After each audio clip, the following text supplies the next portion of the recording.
રાજ્યમાં વરસાદ એવો વરસ્યો કે જ્યાં વરસ્યો ત્યાં ભૂકા કાઢી નાખ્યા, જ્યાં વરસ્યો ત્યાં સોથ વાળી દીધો. પછી એ ઘરવખરી હોય કે ખેતી હોય, ખેતીમાં ખેડૂતો બરબાદ થઈ ગયા છે.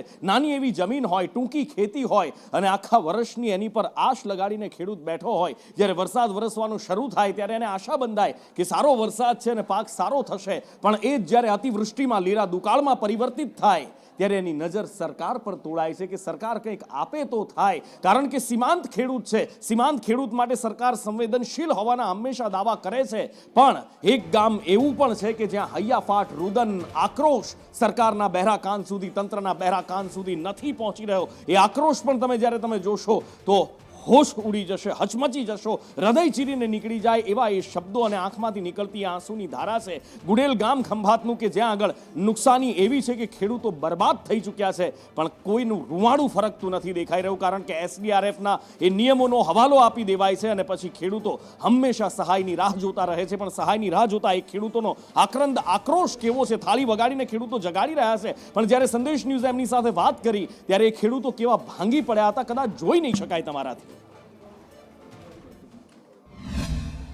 સંદેશ ન્યૂઝ પહોંચ્યું છે ખંભાત તાલુકાના ગુડેલ ગામે. ગ્રાઉન્ડ ઝીરો રિપોર્ટ તમને જે બતાવવા જઈ રહ્યો છે. આ જે વિસ્તાર જે છે ગુડેલથી ખાકસરને જોડતો આ માર્ગ છે ને આ માર્ગની ઉપર હજારો એકર જમીન પાણીમાં છેલ્લા 12 દિવસથી ગરકાવ છે. તમે દ્રશ્ય બતાવીશ. આ પાછળ તમે જે દ્રશ્ય જુઓ છો એ કોઈ તળાવ કે કોઈ સરોવરના દ્રશ્યો નથી, પરંતુ આ જે ખેતરો જે છે કે જે ખેતરોની અંદર મહા મહેનતે ડાંગરનો પાક ખેડૂતોએ રોપ્યો હતો, સપના રોપ્યા હતા, પરંતુ એ સપના છેલ્લા 12 દિવસથી પાણીમાં ગરકાવ છે અને ખેડૂતો અત્યારે આક્રંદ અને સહાયની માંગ કરી રહ્યા છે. સર્વે માટે કોઈ ટીમ પહોંચી નથી અને અહીંયા ખેડૂતો સર્વેની પણ માંગણી કરી રહ્યા છે. વર્ષોની આ સમસ્યા છે કે જ્યાં પાણી ભરાય છે, પરંતુ આ વર્ષે જ્યારે વરસાદ વધારે પડ્યો ત્યારે આ જે સમસ્યા જે છે સમસ્યા અત્યારે વેદનાઓ બની અને બહાર આવી રહી છે. અહીંયા ખેડૂતો છે કેટલાક ઉપસ્થિત, અમને સાથે આપણે વાત કરીશું. જી, પહેલા તમારું નામ જણાવો. મારું નામ ગોહિલ વનરાજસિંહ ઘનશ્યામસિંહ. શું સમસ્યા સાહેબ, આ દર વર્ષે વરસાદ વધારે થાય છે અને અહીંયા પાણી ભરાઈ જાય છે. અમારા આ પાણીનો કોઈ નિકાલ નથી સાહેબ. એ પાણીનો નિકાલ કરે તો અમારે આ ડાંગર બચી શકે છે. હજારો વીઘા જમીન અમારી પાણીમાં અત્યારે ગરકાવ થઈ ગઈ છે. નથી કોઈ સર્વેવાળા આવ્યા, નથી ધારાસભ્યશ્રી જોવા આવ્યા કે નથી કોઈ અહીંયા આગળ અધિકારી પણ જોવા આવ્યા. 15 દિવસથી ડાંગર પાણીમાં છે છતાં હજુ કોઈ સર્વે થયો નથી. અમારો એટલો જ પ્રશ્ન છે કે જલ્દી સર્વે કરો ને પાણીનો નિકાલ કરો. ખેડૂતોની માંગ છે કે સરકાર દ્વારા અહીંયા સર્વે કરવામાં આવે, એમને સહાય ચૂકવવામાં આવે અને સહાયના મલમથી કદાચ એમના ઘાવ થોડા ઘણા રૂજાઈ જાય. પરંતુ બીજા ખેડૂત અહીંયા છે, આપણે વાત કરીશું એમની સાથે. ખેતી પાકમાં શું નુકસાન? મકવાણા રમેશભાઈ મારું નામ છે. અહીંયા વર્ષોથી આ પ્રશ્ન રહી છે પાણીનો, અને વર્ષોથી જ્યારે બી વરસાદ આવે ત્યારે આ પાણી ભરાઈ જાય છે.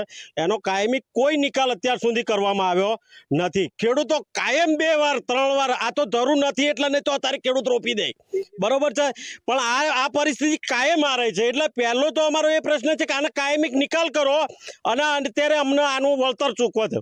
કારણ કે આ બહુ પરિસ્થિતિ ગંભીર છે અને આના માટે તો કઈ કહી શકાય એવું નથી. હાલો આ આક્રંદ જે છે એ આક્રંદ એક ખેડૂતનો આક્રંદ છે.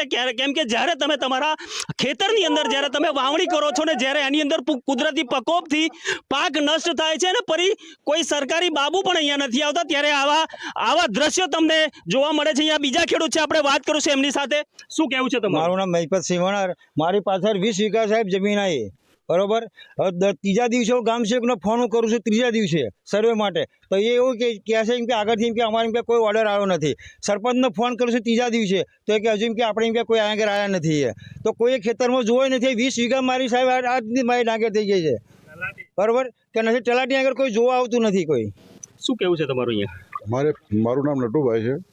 મારા 25 થી 30 વીઘા જમીન મારી પાણીમાં ગરકાવ થઈ ગયેલી છે. આજ સુધી કોઈ સર્વેવાળા આવ્યા નથી કે કોઈ અધિકારી આવ્યા નથી. તો અમારી માંગ છે કે જલ્દીથી જલ્દી આનું સર્વે થાય અને અમને ખેડૂતોને એની રાહત મળે.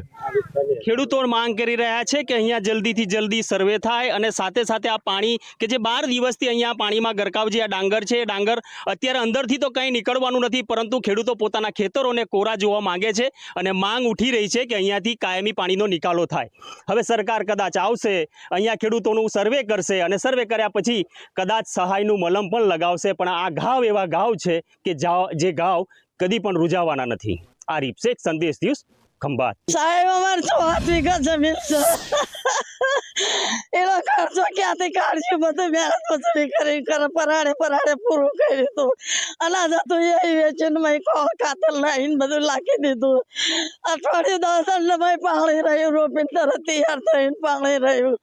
મને જોવા નહીં જવા દેતા. મને આજે બહુ જોવાનું મન થયું હતું કે નાખે છે. હું આ પરિસ્થિતિમાં પેદા થઈ છું. સાહેબ મને બહુ આપકારો થઈ જાય છે. મારા ખેડૂત બધા નહીં આવી દશા છે બાબા. કોઈને 25 વીઘા હોય, કોઈને 15 વીઘા હોય, કોઈને 50 વીઘા, કોઈને 10 વીઘા, કોઈને 2 વીઘા. અમે બધા આધેડ માળા ખેડૂત થઈ ગયેલા છે. અમને સહાય કરો સાહેબ, અમને સહાય કરો, અમારી માંગ પૂરી કરો. આક્રંદ, આ આક્રોશ માત્ર ખેતીનો પાક ધોવાવાનો નથી. આ આક્રંદ અને આ આક્રોશ એ સપના રોડાવવાનો છે. એ સપના જે વાવ્યા હતા એક સારા ભવિષ્ય માટે, ઉજ્જવળ ભવિષ્યની તો કદાચ આ સીમાંત ખેડૂતો કલ્પના પણ નથી કરી શકતા.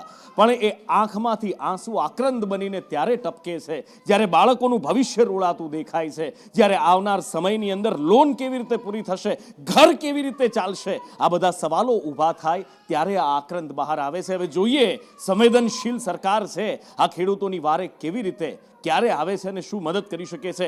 ખેડૂતોને બીજી પણ એક વસ્તુ બરબાદ કરી રહી છે ને એ છે બહારથી આવતો ખેતીનો પાક જે અહીંયા બરબાદ કરે છે ખેડૂતોને અને મારા તમારા સ્વાસ્થ્યને. એમાંથી જ એક છે લસણ, ચાઇનીઝ લસણ. જી હા, ચાઇનીઝ લસણ ગુજરાતમાં ઝડપાયું છે. ગુજરાતમાં હરાજી માટે આવ્યું હતું અને એ ચાઇનીઝ લસણ જ્યારે હરાજી માટે આવ્યું ત્યારે વેપારીઓ તરત ઓળખી ગયા હતા અને એની હરાજી એક સૂરે રોકી દેવામાં આવી હતી. કહેવાય રહ્યું છે કે ગોંડલ માર્કેટિંગ યાર્ડમાં ઉપલેટાથી આ ચાઇનીઝ લસણનો જથ્થો આવ્યો હતો. ગોંડલ માર્કેટિંગ યાર્ડમાં હરાજી રોકી દેવામાં આવી છે. મયુર પાસેથી જાણીએ. મયુર, ચાઇનીઝ લસણ વવાતું નથી, ખેતી થતી નથી, 2006 થી એના પર પ્રતિબંધ છે, તો પછી આખરે આવ્યું તો આવ્યું કેવી રીતે હરાજી માટે?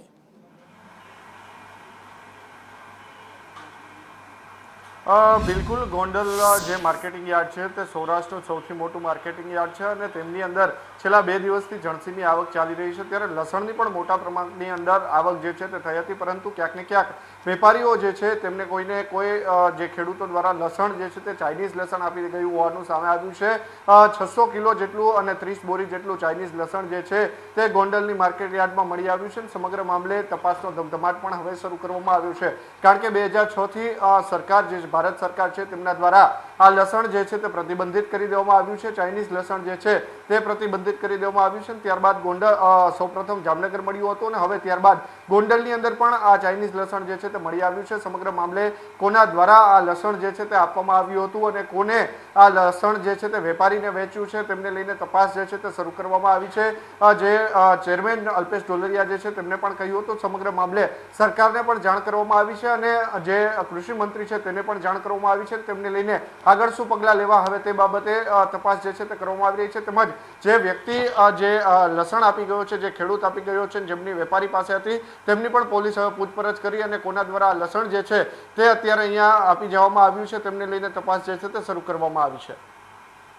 માર્કેટિંગ યાર્ડના એ વેપારીઓ હોય કે પછી એ સંઘ હોય, એમની એક ખુદદારી છે, એમની ઈમાનદારી છે કે આ લસણની હરાજી થવા ન દીધી. પણ કદાચ જો ક્યાંય હરાજી થઈ જાય, કોઈનું ઈમાન ડોલી જાય તો બની શકે કે તમારા ઘરમાં પણ આ લસણ આવી શકે છે ને તમને બીમાર પાડી શકે છે. કિન્નરી પાસેથી જાણીએ. કિન્નરી, આપણું જે લસણ છે દેશી લસણ અને જે ચાઇનીઝ લસણ આવે છે, કદાચ જો ઘરમાં આવી જાય તો કેવી રીતે ઓળખ કરવી કે ચાઇનીઝ લસણને આપણે આપણાથી દૂર રાખી શકીએ, બાળકોના આપણા સ્વાસ્થ્યને આપણે સ્વસ્થ રાખી શકીએ? બિલકુલ અનુપુર, જે પ્રમાણે લસણની વાત થઈ રહી છે, ચાઇનીઝ લસણ અત્યારે ખૂબ જ જોખમી ગણવામાં આવે છે આરોગ્ય માટે થઈને, જ્યારે આપણું દેશી લસણ જે છે તે આરોગ્ય માટે થઈને ઘણી બીમારીઓની જે ઉપચાર માટે થઈને ઘરગથ્થુ ઉપચાર તરીકે પણ લસણનો ઉપયોગ થતો હોય છે. ત્યારે જો વાત કરવામાં આવે, ચાઇનીઝ લસણ દેખાવની અંદર સફેદ હોય છે અને તેની કળીઓ જે છે તે મોટી આવતી હોય છે અને સફેદ લસણ, આ જે ચાઇનીઝ લસણ ફોલવામાં આવે તો તે અંદરથી થોડુંક ગુલાબી અથવા તો કાળાશ પડતા રંગનું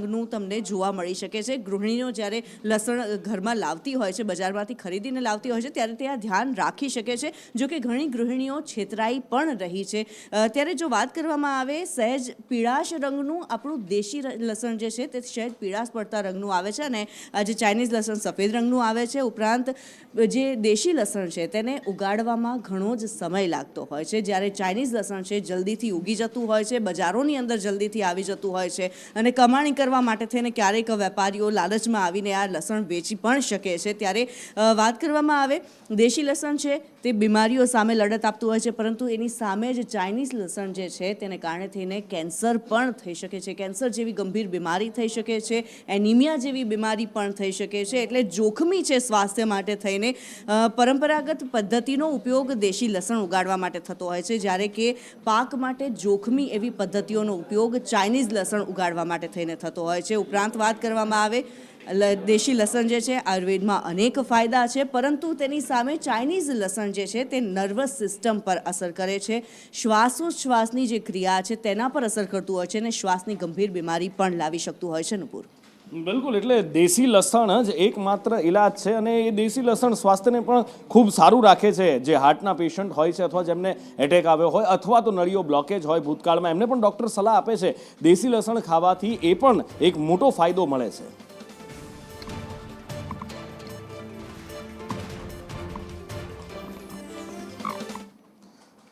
એટલે ચાઇનીઝ લસણ ગુજરાતમાં આવ્યું કેવી રીતે? પહેલા જામનગર અને પછી ગોંડલ. કિસાન સંઘ પણ આકરા પાણી આવ્યું છે અને કિસાન સંઘ પણ કેટલીક માંગ ઉઠાવી રહ્યું છે અને એની સાથે કેટલાક સજેશન પણ આપી રહ્યું છે. નવા સમાચાર એવા પણ અમારી સુધી આવ્યા છે કે ગોંડલ માર્કેટિંગ યાર્ડની અંદર ચાઇનીઝ લસણની પણ શરૂઆત થઈ ગઈ છે. એના લાભાલાભો શું હશે, એ માનવ જાત ઉપર શું એની અસર થશે, એની તપાસ કર્યા સિવાય આડેધડ આવું બિયારણ ક્યાંથી આવ્યું અને કેવી રીતે એની વાવણી થઈ તેની પણ તપાસ માન્ય કૃષિ મંત્રીએ કરાવવી જોઈએ. જીએમ પાકો કપાસની અંદર પણ કેટલાક આવ્યા છે, એની આડઅસર પણ આપણે અત્યારે જોઈ રહ્યા છીએ કે થોડોક વરસાદ પડવા છતાં પણ કેટલાક વિસ્તારની અંદર ઊભો કપાસ સુકાઈ જવાના કિસ્સા પણ બન્યા છે. તો જ્યારે સીડ્સ કંપનીઓ પોતે જ્યારે બિયારણ આપતી હોય ત્યારે બધા જ પ્રકારના વાતાવરણની અંદર ઉછેર થયેલા બિયારણો ખેડૂતોને દેવા જોઈએ, જેથી કરીને ખેડૂતોએ નુકસાની વેઠવાનો વાળો ના આવે. એટલે આપણા માધ્યમથી સરકાર અને સમાજને જાગૃત કરવાની બાબત હતી, માટે આજે આપને ઉપસ્થિત રહેવાનું અમે આમંત્રણ આપ્યું અને આપ અહીંયા ઉપસ્થિત રહી અને સમાજ અને સરકાર બંનેને જાગૃત કરો એવી અમારી લાગણી અને માગણી આપ સમક્ષ અમે રજૂ કરી રહ્યા. લીલો અતિવૃષ્ટિ પાણી ખેડૂત માટે અતિ આવશ્યક વસ્તુ છે. જેટલો પણ વરસાદ પડ્યો છે એ વરસાદ ખેડૂત માટે લાભદાયક છે આગામી સિઝન માટે. પરંતુ મેં કીધું એમ ખેડૂતનો નફો માત્ર ટૂંકો હોય છે, 10-15% નફો હોય છે અને ખેડૂતનો ખર્ચ વધુ હોય છે. જ્યારે પાકનું નુકસાન થાય ત્યારે ખેડૂત પોતાની જે જીવન જરૂરિયાતની વસ્તુથી 5-7 વર્ષ નફાની અંદર પાછો ધકેલાઈ જતો હોય છે. એના એ જ પરિસ્થિતિની અંદર વરસાદની આગાહીની, કારણ કે વરસાદ એટલો બધો વરસ્યો છે કે હવે લોકો કહી રહ્યા છે કે હવે મેઘરાજા ખમૈયા કરો, કારણ કે હવે અમારાથી ખમી શકાય એમ નથી. હમણાં જ જોયું અમે, તમે આ બુલેટિનની શરૂઆતમાં જ, કે જે તારાપુરની અંદર તબાહી થઈ છે અને એ ગામના ખેડૂતો પોક મૂકીને રડી રહ્યા છે, બરબાદ થઈ રહ્યા છે. અને હવે એવું લાગે છે કે કદાચ મેઘરાજાએ આ વિનંતી સાંભળી પણ છે અને માટે હવે ક્યાંય ભારે અતિભારે વરસાદની શક્યતા નથી વ્યક્ત કરવામાં આવી રહી. આવનારા 5 દિવસ છૂટો છવાયો વરસાદ પડવાની સંભાવના વ્યક્ત કરવામાં આવી રહી છે. આવનાર 5 દિવસ કેટલાક જગ્યાએ ભારે વરસાદ પણ એ આઇસોલેટેડ પ્લેસીસમાં, એટલે કે કેટલાક પર્ટિક્યુલર વિસ્તારની અંદર ભારે વરસાદ વરસી શકે છે, જેમાં સાબરકાંઠા, અરવલ્લી, દાહોદના કેટલાક વિસ્તારોની અંદર વરસાદ વરસી શકે છે. બાકી એવી કોઈ એક્ટિવ સિસ્ટમ નથી કે જે ગુજરાતને ધમરોળી લે. હવામાન વિભાગ દ્વારા આજે રાજ્યમાં સાથે જ અડીને આવેલું જે સંઘ પ્રદેશ છે દમણ, દાદરા નગર હવેલી છે ને ત્યાં ભારે વરસાદની આગાહી છે તે કરવામાં આવી છે. ગુજરાતની જો વાત કરીએ તો સુરતની અડીને આવેલા નવસારી છે, વલસાડ છે, સેલવાસા છે, ત્યાં હળવાથી ભારે વરસાદની આગાહી છે તે કરવામાં આવી છે. આ સિવાય જો વાત કરીએ તો સૌરાષ્ટ્રમાં ભાવનગર જિલ્લો છે ત્યાં પણ આજે વરસાદની આગાહી છે તે કરાઈ છે. તો આ તરફ મધ્ય ગુજરાતની જો વાત કરીએ તો ગાંધીનગર, ખેડા, સાબરકાંઠા છે ત્યાં વરસાદની આગાહી છે તે કરવામાં આવી છે. આમ રાજ્યનો અમુક પ્રાંત છે ત્યાં હળવાથી ભારે વરસાદની આગાહી છે તે કરવામાં આવી છે. આજે સૌથી વધારે વરસાદ છે તે વલસાડમાં ખાબકે તેવી આગાહી છે તે હવામાન વિભાગ દ્વારા કરવામાં આવી છે. એટલે કે દરિયાઈ બેલ્ટ છે ને ત્યાં આજે વાતાવરણ જે છે તે વરસાદી રહેશે, સાથે જ વાદળછાયું વાતાવરણ રહેશે તેવી આગાહી છે તે કરાઈ છે. તો આ સિવાય ગોધરા, પંચમહાલ, દાહોદ છે તેમાં પણ વરસાદની આગાહી છે તે કરવામાં આવી છે. મધ્ય ગુજરાત સાથે જ દક્ષિણ ગુજરાત છે તેમાં આજે હળવોથી ભારે વરસાદ રહેશે. તો સૌરાષ્ટ્રમાં ખાલી એક ભાવનગર જિલ્લો છે કે જ્યાં વરસાદનું એલર્ટ છે તે હવામાન વિભાગ દ્વારા આજે આપવામાં આવ્યું છે. જી. એટલે હવામાન વિભાગે અમુક જગ્યાએ ભારે વરસાદ પણ હળવો વરસાદ થઈ શકે છે. મહદઅંશે જે હળવાથી મધ્યમ વરસાદની શક્યતા, જ્યાં વરસાદની શક્યતા વ્યક્ત કરાઈ છે ત્યાં થઈ શકે છે. પણ વિરામ લીધો છે વરસાદે, પણ એમ છતાં પણ હજી રાજ્યમાં કેટલી એવી જગ્યાઓ છે કે જ્યાં પાણી ઓસરી જ નથી રહ્યા. અને આણંદ જિલ્લાને મેઘરાજાએ ધમરોળ્યો હતો. કેટલાય દિવસ વીતી ગયા છે પણ આમોદમાં પાણી ઉતરવાનું નામ નથી લઈ રહ્યા. આમોદ ગામનું તળાવ ઓવરફ્લો થયું હતું અને તળાવ ઓવરફ્લો થતાં હજી પણ અહીંયા સર્વત્ર પાણી દેખાઈ રહ્યું છે. રસ્તા પર પાણી ફરી વળ્યા છે અને લોકો હજી પણ હેરાન પરેશાન છે. તંત્રના દાવા કંઈક જુદી વાત કહી રહી છે, પણ જમીની હકીકત એ દાવાની પોલ ખોલી રહી છે. પેટલાદ પંથકમાં ઘણા દિવસથી વરસાદે વિરામ લીધો છે, છતાં અનેક ગ્રામ્ય વિસ્તારમાં હજુ પણ વરસાદી પાણી ઓસર્યા નથી. આપને દ્રશ્યમાં બતાવી દે કે પેટલાદ તાલુકાના આમોદ ગામે હાલ રસ્તા ઉપર વરસાદી પાણી ભરાયેલા છે. તળાવ ઓવરફ્લો થતાં તળાવના પાણી રસ્તા ઉપર આવી ગયા હતા, જેને લઈને હાલ લોકોને મુશ્કેલી પડી રહી છે. હાલ આ વિસ્તારમાં વરસાદી પાણી ભરાઈ ગયા છે. આપ જે દ્રશ્યોમાં જોઈ શકો છો તે આમોદ ગામે આવેલ તળાવ ઓવરફ્લો થયું છે અને જેના પાણી રસ્તા ઉપર આવી ગયા છે. હાલ ડમકીથી પાણી કાઢવાની કામગીરી ચાલી રહી છે. હજુ પણ વરસાદી પાણી ન ઓસરતા લોકોને મુશ્કેલી પડી રહી છે. જીતુ ખ્રિસ્તી, સંદેશ ન્યૂઝ, પેટલાદ. અને એવી જ હાલત અત્યારે મોરબીમાં પણ છે, જે હમણાં જ અમે ખંભાતમાં બતાવી આપને. મોરબીમાં પણ એવી જ હાલત છે. હજારો વીઘા જમીન હજી પણ પાણીમાં ડૂબેલી છે કે કેટલાય ગામના ખેડૂતો જાણે બરબાદ થઈ રહ્યા છે. અહીંયા કોઈ સર્વે કરવા માટે આવે એની રાહ જોવાઈ રહી છે, પણ સર્વે કરવા આવે ક્યાંથી, કેવી રીતે? કારણ કે એક સર્વેની જે વાત હતી, વળતર આપવાની વાત હતી, એ રોકાવી દીધું. ફરી પાછો વરસાદ આવ્યો અને ફરી પાછો સર્વે કરવાની વાત આવી, પણ હવે ફરી પાછો એ સર્વે સરકાર ક્યારે કરાવે છે? કપાસના પાકનો સોથ વળી ગયો છે. હજારો વીઘા જમીનમાં, હજારો હેક્ટર જમીનમાં 90% વધારે કપાસનો સોથ વળી ગયો છે અને ખેડૂતો રાતા પાણીએ રોઈ રહ્યા છે. અમારે જે જન્માષ્ટમી પહેલાં આગલે દિવસે જે વરસાદ થયો અહીંયા, ત્યાં સુધીમાં ખેતરમાં કપાસને 2 યુરિયાના ડોઝ આપેલા અને 1 DAPનો ડોઝ આવી ગયેલો. ત્યાર પછી જે વરસાદ થયો જન્માષ્ટમીના આગલા દિવસથી ચાલુ, અને આજે તમે જોવો છો તમારી નજરે, આટલી નુકસાની છે અમારે અહીંયા. જે કપાસમાં જન્માષ્ટમીના આગલા દિવસે જે વરસાદ થયો એ એક રાતમાં અમારે 7 થી 8 ઇંચ વરસાદ પડેલો. પરિસ્થિતિ એવી છે કે 5 વીઘા જમીન છે, એમાં 100% પાક નિષ્ફળ ગયો છે અને અત્યારે એમાં કાંઈ થાય એવું નથી. અત્યારે તો આપણે સરકારને એમ કહ્યું કે કાંઈક સહાય કરે એવું આપણે વિનવી. બિલિયા ગામમાં અંદાજિત 1500 એકર જમીન આવેલી છે અને 100% કપાસનું વાવેતર છે. ચાલુ સાલે વાવેતર થયું, ત્યારબાદ વાદળછાયા વાતાવરણ અને વરસાદને હિસાબે અને છેલ્લે ઓગસ્ટ મહિનામાં 25 તારીખથી 30 તારીખમાં વરસાદ પડ્યો અને અત્યારે સપ્ટેમ્બર મહિનામાં ડેઇલી એક વખત આ વિસ્તારમાં વરસાદ આવી જવાથી એવું લાગે છે કે ગુજરાતનો વારો લીધા પછી હવે મેઘરાજા પાડોશી રાજ્યને ધમરોળવા માટે પહોંચી ગયા છે. રાજસ્થાનમાં એવો વરસાદ વરસી રહ્યો છે, જેવો જ આપણે જન્માષ્ટમીના દિવસે અને જન્માષ્ટમીના આગળના દિવસે જોયો હતો એવો જ વરસાદ વરસ્યો છે. જયપુરમાં જાણે કે સૈલાબ આવી ગયો હોય એવી હાલત થઈ ગઈ છે. પિંક સિટી અત્યારે વોટર સિટી બની ગયું હોય એવું દેખાઈ રહ્યું છે. જ્યાં જુઓ ત્યાં અત્યારે પાણી જ પાણી દેખાઈ રહ્યું છે. રસ્તા પરથી જાણે ધસમસતો નદીનો પ્રવાહ વહેતો હોય એવું દેખાઈ રહ્યું છે. એની સાથે સાથે જયપુરની સાથે ઉદયપુર અને બીજા શહેરો પણ જળબંબાકાર થઈ ગયા છે. નદી અને તળાવ ભરાયા હોય એવા દ્રશ્યો, લોકોના ઘરની અંદર પાણી, ખેતરની અંદર પાણી, સોસાયટીઓ જાણે કે તળાવ બની ગઈ હોય અથવા તળાવની અંદર સોસાયટી ઊભી કરી દીધી હોય એવું અત્યારે લાગી રહ્યું છે. એવા જ દ્રશ્યો જેવા આપણે ભૂતકાળની અંદર, નજીકના જ ભૂતકાળમાં, હમણાં જ લગભગ 10-1 દિવસ પહેલા જ આપણે ગુજરાતની અંદર જોયા છે. પછી એ વડોદરા હોય, પાટણ હોય, ગુજરાતનું કોઈ પણ શહેર તમે લઈ લો, અમદાવાદ હોય, રાજકોટ હોય, બસ એવા જ દ્રશ્યો અત્યારે જયપુરની અંદર પણ દેખાઈ રહ્યા છે કે જ્યાં આગળ પાણીએ સામ્રાજ્ય જમાવી લીધું છે અને અહીંયા લોકોને ભારે નુકસાનીનો સામનો કરવો પડી રહ્યો છે.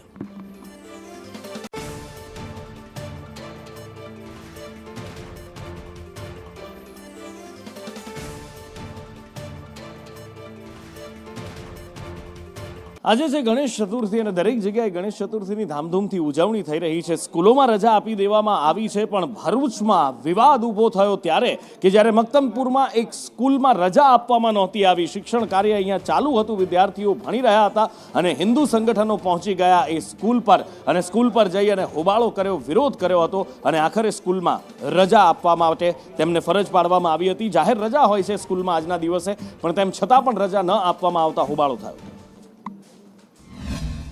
મારી ભરૂચના નગરપાલિકા અધ્યક્ષ આપણા કલેક્ટર સાહેબ અને MLA સાહેબને એક જ વિનંતી છે કે જેઓ આ સ્કૂલ પર આવે અને અહીંયાના પ્રિન્સિપાલ અને ટીચર્સને મળે અને જે જાહેર રજા છે તો જાહેર રજા પર તો એમને રજા આપવી જ જોઈએ. ગણેશ ચતુર્થી નિમિત્તે આ રજા જે હોય છે અમે આનંદ ચૌદસના દિવસે બાળકોના સલામતીને ધ્યાને લઈને આપીએ છીએ, પરંતુ આ વિવિધ સંગઠનોના કાર્યકરો આવી અને અમને અમારી સામે રજૂઆત મૂકતા અમે એમની રજૂઆતને ધ્યાને લઈ શાળામાં રજા આપી દીધી છે અને ભવિષ્યમાં આ પ્રમાણેનું કંઈક થશે તો અમે એ બાબતે તકેદારી લઈને બાળકોના હિતમાં અમે નિર્ણય લેવા બંધાયેલા છીએ. ગણેશ ચતુર્થીની દેશભરમાં ઉજવણી થઈ રહી છે. જગ્યાએ જગ્યાએ ગણપતિ બાપાનું સ્થાપન કરવામાં આવી રહ્યું છે. ગણપતિ બાપા મોરિયાના નાદથી માહોલ ગુંજી ઉઠ્યો છે. અંકિત પાસેથી જાણીએ કેવો ભક્તિમય માહોલ. નુપુર, ગણેશ ચતુર્થી છે આજે ને, તેવામાં અલગ અલગ જગ્યાએ ગણેશ મંદિરોમાં અને ખાસ ગણેશ પંડાલો, કારણ કે આપણે બધા જાણીએ છીએ કે ગણેશ ભગવાનની સ્થાપના જે છે તો લોકો ઘરમાં પણ કરતા હોય છે, અલગ અલગ જે ગણેશ પંડાલો છે તેમાં પણ કરતા હોય છે. ત્યારે આજે બે અલગ અલગ મુહૂર્ત હતા, તે સમય દરમિયાન ગણેશજીની સ્થાપના થઈ છે અને આ સિવાય પણ જે મુખ્ય ગણેશ મંદિરો છે અને સાથે સાથે જે ઉજ્જૈનનું મહાકાલ મંદિર છે ત્યાં પણ ગણેશજીનું સ્વરૂપ મહાકાલને આપવામાં આવ્યું છે અને ત્યાં પણ વિશેષ પૂજન અર્ચન જે છે તે આજે કરવામાં આવ્યું છે. 10-11 દિવસનો આ સમયગાળો હોય છે, જ્યારે અલગ અલગ દિવસો સુધી ગણેશજીને પોતાના પંડાલમાં અને પોતાના ઘરે જે છે ભક્તો રાખતા હોય છે અને વિધિવત રીતે ગણેશજીની પૂજા અર્ચના કરતા હોય છે અને એવી ઈચ્છા કરતા હોય છે ભગવાન સમક્ષ કે તેમની દરેક મનોકામના જે છે તે ગણેશજી પૂર્ણ કરે.